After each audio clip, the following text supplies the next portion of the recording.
নমস্কার বন্ধুরা, পুরাণ জ্ঞান চ্যানেলে আপনাদের সকলকে স্বাগত জানাই। ওম নমঃ শিবায়। শ্রাবণ মাস মানেই ভগবান শিবের আরাধনার সবচেয়ে পবিত্র মাস। এই সময় লক্ষ লক্ষ ভক্ত মহাদেবের আশীর্বাদ লাভের আশায় বিভিন্ন ব্রত ও উপাসনা পালন করেন। এর মধ্যে অন্যতম ব্রত হলো 16 সোমবারের ব্রত বা 16 সোমবার ব্রত কথা। কিন্তু এই ব্রত কিভাবে পালন করবেন, কি কি নিয়ম মানতে হবে, আর এই ব্রত পালন করলে কি ফল পাওয়া যায়, আজকের ভিডিওতে আমরা ধাপে ধাপে সেসব কিছুই জানব। কিন্তু বন্ধুরা, আপনারা যদি আমার চ্যানেল নতুন হয়ে থাকেন, অবশ্যই আমার চ্যানেলটিকে সাবস্ক্রাইব করে ভিডিওটি ভালো লাগলে একটি লাইক করে পাশে থাকবেন। চলুন তাহলে শুরু করি 16 সোমবারের ব্রতের সূচনা ও মাহাত্ম্য। শাস্ত্র ও প্রচলিত বিশ্বাস অনুযায়ী 16 সোমবারের ব্রত ভগবান শিবকে সন্তুষ্ট করার অন্যতম জনপ্রিয় ব্রত। অনেক ভক্ত শ্রাবণ মাসের প্রথম সোমবার থেকে এই ব্রত পালন করেন, তবে কেউ চাইলে বছরের অন্য কোনো শুভ সোমবার থেকেও এই ব্রত আরম্ভ করতে পারেন। ভগবান শিবকে বলা হয় ভোলেনাথ বা আশুতোষ, অর্থাৎ তিনি অল্পতেই সন্তুষ্ট হয়ে যান।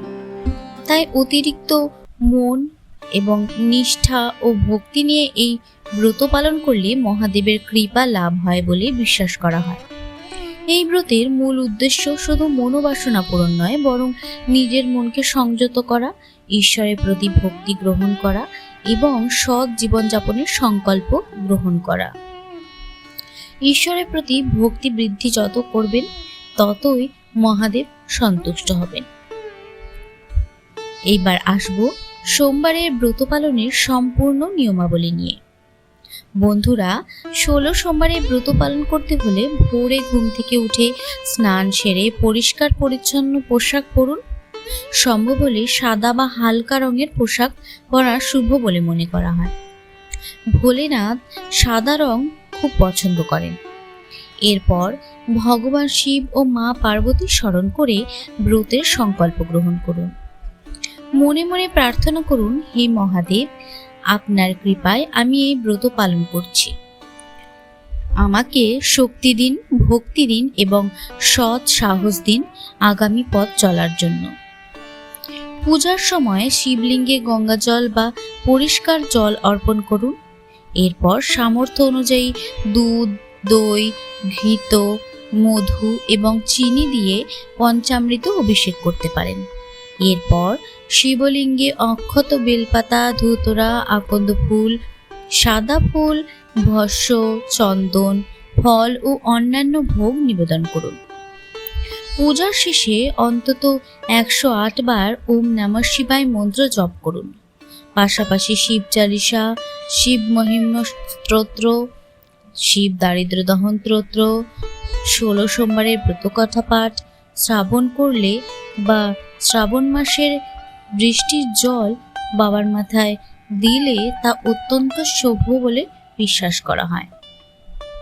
অনেক ভক্ত সারাদিন নির্জলা বা ফলাহার ব্রত পালন করেন, তবে শারীরিক অসুস্থতা, গর্ভাবস্থা বা ঔষধ সেবনের প্রয়োজন থাকলে নিজের স্বাস্থ্যের কথা মাথায় রেখেই ব্রত পালন করা উচিত। সোমবারের ব্রতে করণীয় এবং বর্জনীয় কিছু কারণ সম্পর্কে আমরা জেনে নেব। 16 সোমবারের ব্রত শুধুমাত্র উপবাস নয়, এটি ভক্তি, সংযম এবং আত্মশুদ্ধির একটি সাধনা। তাই ব্রত চলাকালীন কিছু বিষয় বিশেষভাবে মেনে চলা উচিত। প্রথমত, সর্বদা সত্য কথা বলার এবং শান্ত স্বভাব বজায় রাখার চেষ্টা করুন। অকারণে রাগ, অহংকার, কটু কথা বা কারো মনে কষ্ট দেওয়া থেকে বিরত থাকুন। এই সময় নিরামিষ ও সাত্ত্বিক আহার গ্রহণ করাই উত্তম। অনেক ভক্ত পেঁয়াজ, রসুন, মদ্যপান এবং অন্যান্য তামসিক খাবার এড়িয়ে চলেন। প্রতিটি সোমবার ভগবান শিবের নাম জপ করুন। সম্ভব হলে ওম নমঃ শিবায় মন্ত্র 108 বার জপ করুন এবং শিব চালিসা বা মহামৃত্যুঞ্জয় মন্ত্র পাঠ করুন। সামর্থ্য অনুযায়ী দরিদ্র বা অভাবী মানুষকে দান করুন, কারণ দয়া, সেবা এবং সৎ কর্মকেও শিবের আরাধনার অংশ বলে মনে করা হয়। সবচেয়ে গুরুত্বপূর্ণ বিষয় হলো ব্রত যেন শুধুমাত্র কোনো ইচ্ছা পূরণের জন্য না হয়। ভক্তি, নিষ্ঠা, কোনো পবিত্র মন নিয়েই মহাদেবের শরণাপন্ন হওয়াই এই ব্রতের প্রকৃত উদ্দেশ্য। বন্ধুরা, এবার আসবো সোমবারের ব্রতের ফলাফল এবং মাহাত্ম্য নিয়ে। বন্ধুরা, এখন প্রশ্ন হলো 16 সোমবারের ব্রত তো আমি পালন করলাম, কিন্তু এই 16 সোমবারের ব্রত থেকে কি ফল পাওয়া যায়? আসুন সেগুলি আমরা এখন জানব। হিন্দু শাস্ত্র এবং প্রচলিত বিশ্বাস অনুযায়ী ভগবান শিব অত্যন্ত দয়ালু ও আশুতোষ। তাই নিষ্ঠা, ভক্তি এবং আন্তরিকতার সঙ্গে এই ব্রত পালন করলে তিনি ভক্তের ওপর বিশেষ কৃপা বর্ষণ করেন। বিশ্বাস করা হয় এই ব্রত পালনের মাধ্যমে জীবনের নানা বিধি, বাধা, বিপত্তি ধীরে ধীরে দূর হতে শুরু করে, মানসিক অশান্তি কমে, আত্মবিশ্বাস বাড়ে এবং জীবনে ইতিবাচক পরিবর্তন আসতে পারে। অনেক অবিবাহিত নারী পুরুষ শুভ জীবনসঙ্গী লাভের আশায় এই ব্রত পালন করে থাকেন। আবার বিবাহিত দম্পতিরা সুখী দাম্পত্য জীবন, পারিবারিক শান্তি, সন্তানদের ভালো থাকা এবং পারস্পরিক ভালোবাসা বৃদ্ধির জন্যই এই ব্রত পালন করেন। এছাড়াও অনেক ভক্ত বিশ্বাস করেন ভগবান শিবের কৃপায় কর্মজীবনের বাধা দূর হয়, আর্থিক উন্নতির পথ খুলতে পারে এবং সংসারের সুখ সমৃদ্ধি বৃদ্ধি পায়। তবে বন্ধুরা, মনে রাখতে হবে এগুলি ধর্মীয় বিশ্বাস। ব্রতের প্রকৃত ফল নির্ভর করে ইচ্ছার উপর এবং ভক্তির আন্তরিকতা, সৎকর্ম, ধৈর্য এবং ঈশ্বরের ইচ্ছার উপর। ভগবান শিব কখন, কিভাবে এবং কোন রূপে তার কৃপা প্রদান করবে তা তিনি একমাত্র নির্ধারণ করতে পারেন। বন্ধুরা, 16তম সোমবারের উদ্যাপন অর্থাৎ ব্রত সমাপ্তির নিয়ম।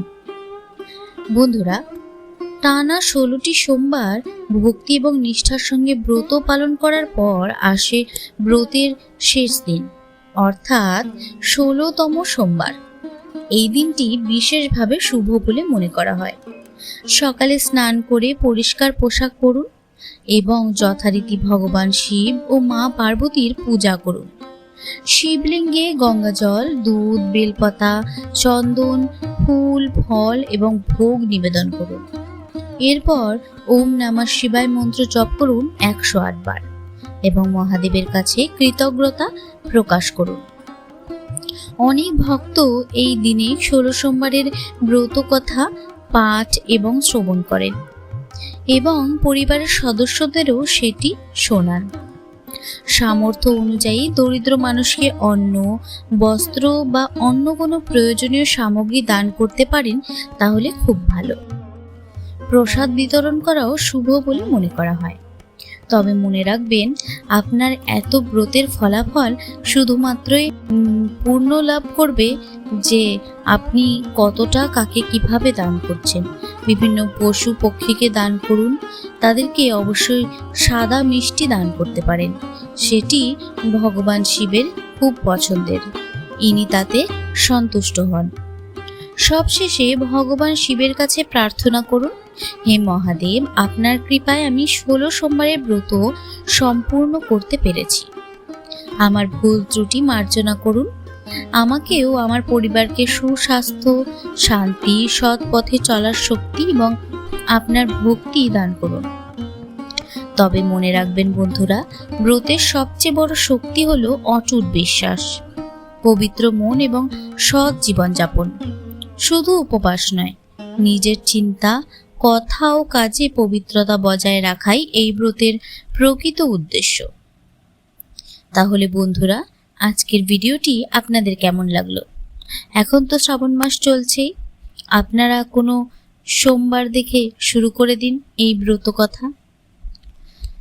তাহলে এই ভিডিওটি যদি আপনাদের ভালো লেগে থাকে, অবশ্যই আমার চ্যানেলটিকে সাবস্ক্রাইব করে পাশে থাকবেন। এই রকমই আধ্যাত্মিক, পৌরাণিক, রহস্যময় এবং বিভিন্ন ব্রতের গল্প নিয়ে হাজির হব আপনাদের সামনে।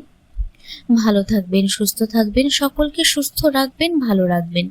ধন্যবাদ। দেখা হবে নতুন কোনো ভিডিওর সঙ্গে। ধন্যবাদ। ওম নমঃ শিবায়। হর হর মহাদেব।